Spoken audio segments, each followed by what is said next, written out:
Welcome to Film Pro Productivity, the podcast that helps film professionals and other creatives to live a more focused, effective and happy life. My name is Carter Ferguson and this is episode 30. Less scrolling, more living.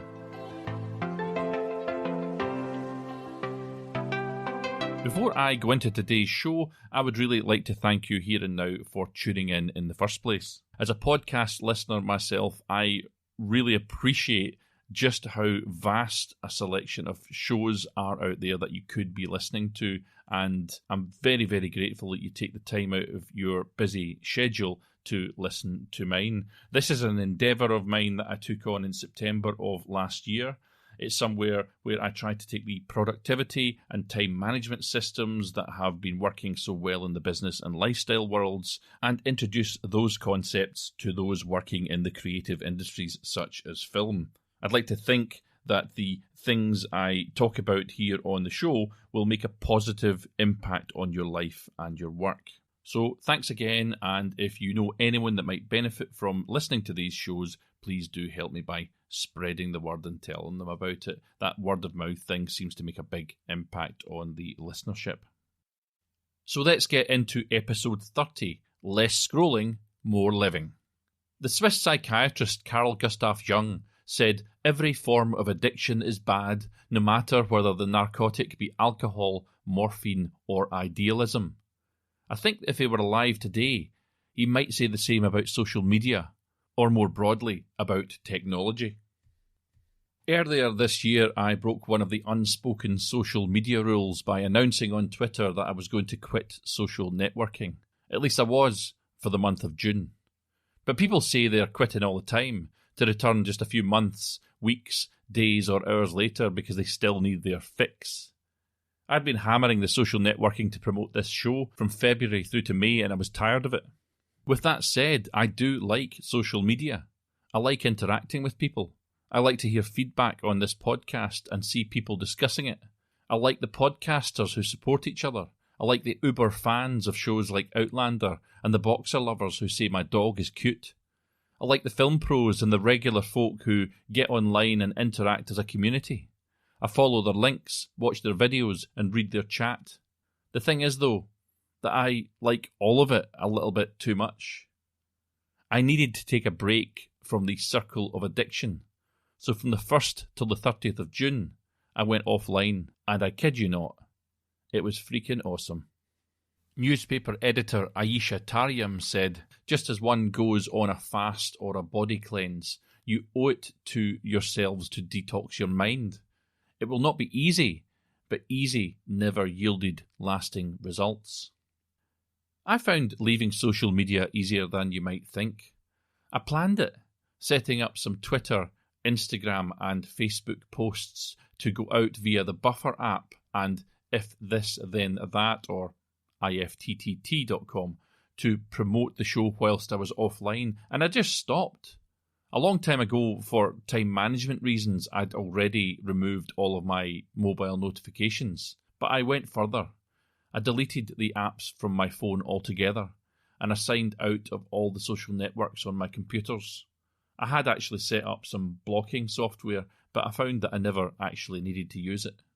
And the thing is, I didn't miss it. I didn't miss it at all. I could go on at length about the various benefits of a social media fast to you, how it will improve your mood, how you'll gain more free time, or how you'll get an improved sleep. But let me focus today on just one benefit that will trump all of the others. The main benefit of a social media detox is that it gives you increased focus on what really matters. If you've not caught on to it yet, developing our self-awareness here is a large part of what this show is all about. That we must work on our life and career at the same time that we are living and working in it. And I wasn't aware when I went into this that my self-awareness would be so augmented by the experience, but good Lord, it made a hell of a difference. And I achieved a few things along the way. For example, I exchanged the social networking habit for a swimming habit. Sounds like an unlikely alternative, but it really worked. I swim every day now and I feel the better for it. My fitness is up. My movement is better. My knee injury, which I got on a job a couple of months ago, is slowly improving, and my mood is elevated. This benefit alone was worth the break. Next, I was able to coordinate and complete work on a family business matter that had been sitting incomplete for about 2 years. So I was able to put a huge amount of focused time and effort into that. And that matter now at last has been resolved and the family are benefiting from it. Now, this next one might sound like a negative, but in the last 2 years, I've had really terrible, appalling experiences in filmmaking, and I've decided that I'm going to put a stop to it.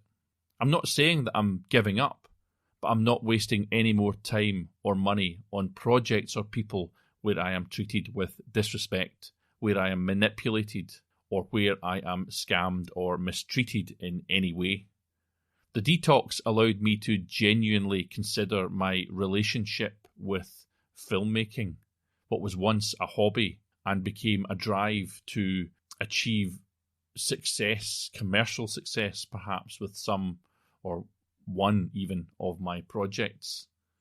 Without the constant reminders that come up on social networking, I was able to finally realise that, at least for now, I can really do without filmmaking in my life, and that I can better use my creative time elsewhere. This perhaps deserves its own episode, so I'll probably revisit it again in Season 3. I was also able to spend time with friends and to plan a holiday which I took last week. Next, I can say that I was also able to start to build the infrastructure for a new creative business idea which I'm working up with a friend. Then I was able to plan 28 or so new episodes for this show and a schedule for recording them. I had planned to do 24, but I think with this 10-minute format, I'll be looking to do 18 10-minute episodes in Season 3. That's 3 hours of content, which I think is about as much as I can pull together in the time that I'll have available. The last very relevant thing that I was able to assess and confirm whilst offline was that the time that I've been spending on social media promoting this show specifically could be far better spent elsewhere.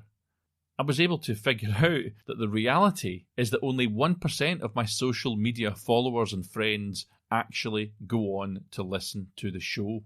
The conversion of followers to listeners is very bad indeed. I mean, there's other benefits. It raises the profile of the show and of myself and of the topics, etc. And people who don't go on to listen to the show do get to see the quotes, which I think might help people in their life, and they do get to hear excerpts from the show. But for me, it was a valuable lesson in how to better use my time, because really I have been committing vast amounts of time to promoting the show on the social networks. So I'm going to be looking for better ways to spend my time promoting the show. It was a very useful 30 days that I had off. Really, really incredible, in fact. So that's just a few things that I gained from the experience. But if you take on a social media fast yourself, you'll learn to live in the moment and appreciate the life that you're living. You'll regain time that is otherwise wasted and get on top of tasks that just never seem to get done, from small household chores to larger life-changing goals. You'll also be able to make time for people, actual face-to-face time that is, not virtual, which is a far healthier way to maintain great friendships and relationships. Finally, you'll also be able to avoid the competitive one-upmanship of popularity practices that, consciously or not, lead you to comparing yourself to others and vie for your attention online.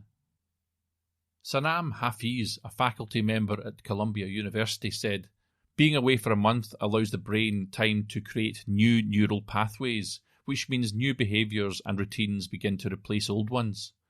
So if you typically reached for your phone when you woke up to check Facebook, after 30 days you would have adopted a new ritual, which is the new normal."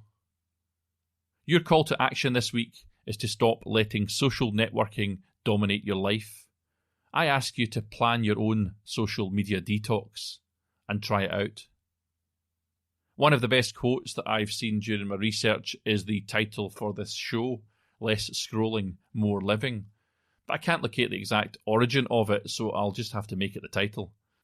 Just to add to this, what I've been talking about today, there's an awesome article in thegrateful.com called Tips for a Healthier Relationship with Social Networking, and I urge you to have a read at it.